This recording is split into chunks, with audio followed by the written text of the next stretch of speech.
So, ayan, may nag-comment. Mostly before, sa contents mo, di ako natutuwa.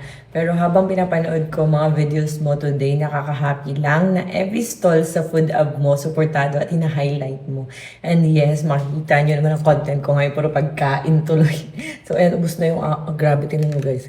Ubus na yung mga gamit ko dito. Ayan, yung foam wash is itong ginagamit ko sa face ko pang hilamos. So, ginaganyan ko siya habang wala pang water para ma-absorb ng bongga.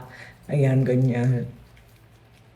Tapos tinan nyo, kahit nakamulat, hindi siya mahapdi, diba? Tapos minamassage ko lang siya. Maganda to guys kasi snail mucin na siya.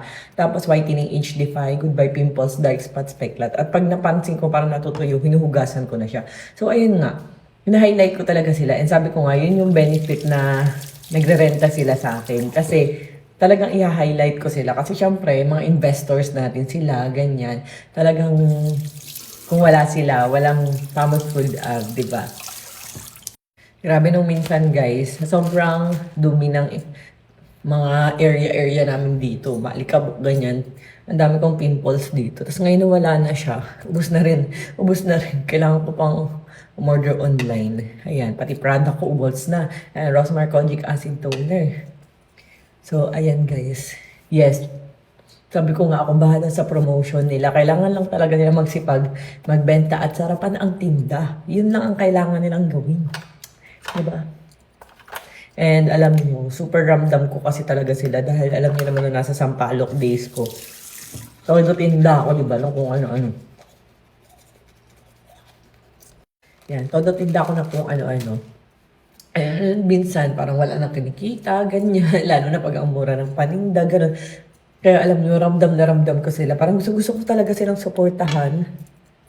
And super happy naman ako kasi may isang stall doon na bumenta ng 20K nung opening. Meron doon 11,000, ganun. So, super ako natutuwa na ganun. Pero syempre, hindi lahat sila. Ganun pare-parehas ang benta. Pero karamihan sa kanila, talaga namang paldo nung opening. Tas kahapon, yan. Rosmar Premium Tinted Sunscreen naman. Parang as moisturizer na to. May whitening effect din to. Kaya bongga. Ayan siya. Tignan niyo, para ako nag-foundation concealer. Hindi mo na kailangan mag-makeup kung ito yung gamit mo. And wet look siya sa umpisa. Pero pag natuyo siya, matte effect siya. So para ka na nga nag-foundation concealer. And non-comedogenic. Hindi siya nakakaklag ng pores or nakakakos ng pimples. So check out na. Pwede ito sa bagets, buntis at lactating. So anyway, going back. Mga yung, ano nga sinasabi ko? Ayun, so paldong-paldo sila sa sales. Kaya, ayun. Ay, kahapon. Ayan, kahapon, sobrang daming customer. As in, di ba nga pinost ko. Kaso nga, biglang umulan. E di, syempre, sobrang lakas ng ulan kahapon. Sabi ko nga, grabe, buti na lang. Buti na lang nung opening. Hindi ganun. Sabi ko, ganun. Kasi kung ganun, talagang sirang-sira yung event. Sabi ko, ang bait talaga ni Lord sa akin. Favorite talaga tayo. Ayan. Tapos kahapon nga, as in yung poste namin, natamaan siya ng kidlat. Sabi, gumanong-ganon yung poste namin. Grabe. Yung sa solar, yung sa gilid. Sabi ko, grabe talaga. Sabi ko, grabe. So, sa kilikili ko naman, Rosmar Dio Mist Body Spray. Tawas kalamansi na to. Hanapin niyo may hologram kapag wala, peke yun ha. So, ayan, hindi lang to pang kilikili. Pwede rin sa paa, singit, kuyukot, lahat na nagpapawis, umaamoy at gusto niyong paputiin at pabanguhin. Para sa 48 hours, no pawis and bad odor. And pwede siya sa mga bagets, buntis at lactating. So, ayun.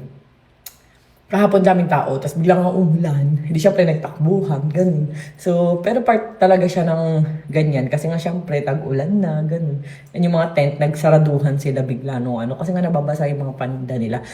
Kaya ayan guys, agahan nyo para hindi tayo abuti ng ulan. So mga 3 p.m. pupunta na agad tayo dun. Kasi open nun is 3 p.m. hanggang 11 p.m. Monday to Sunday. So ayan guys, punta kayo Pamus Food Branch 1 sa ano siya, harap ng Pure Gold likod ng LDB, bangko yun. Tapos, sa branch 2 naman, opening na sa June 20, 2026. Ayan, kita-kits guys. Sa Lamot 2 naman yun, Kalawan, Laguna. So, kita-kits!